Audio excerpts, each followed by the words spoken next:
suis artiste visuelle et photographe.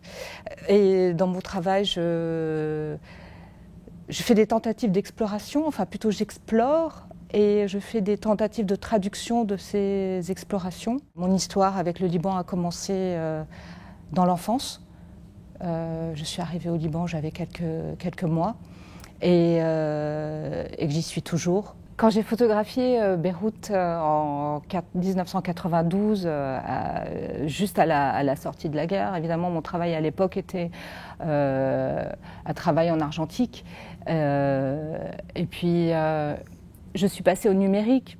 Mais mon retour à l'argentique s'est fait en 2016, quand j'ai retrouvé un lot de pellicules périmées qui datait de 2006 et qui m'a reconduit à la guerre de 2006 entre le Liban et Israël.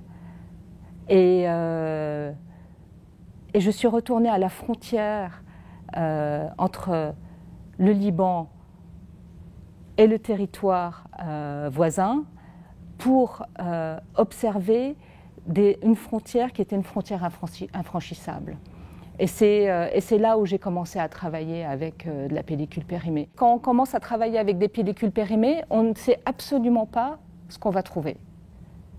Si elles ont été très très mal conservées, ça peut jouer sur la qualité du grain, ça peut jouer sur la couleur, ça peut jouer sur la texture.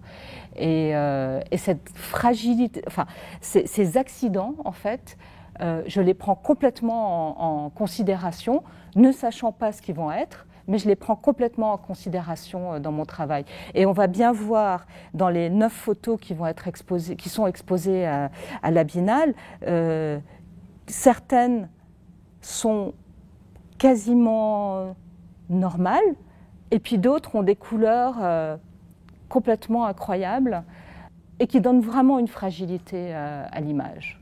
Ces photographies, en fait, interrogent le lien entre le visible et l'invisible et de l'intangibilité de la transformation du paysage.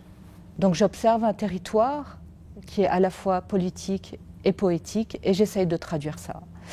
Ce sont des espaces de transition parce que Beyrouth est une ville extrêmement contemporaine où il reste encore des territoires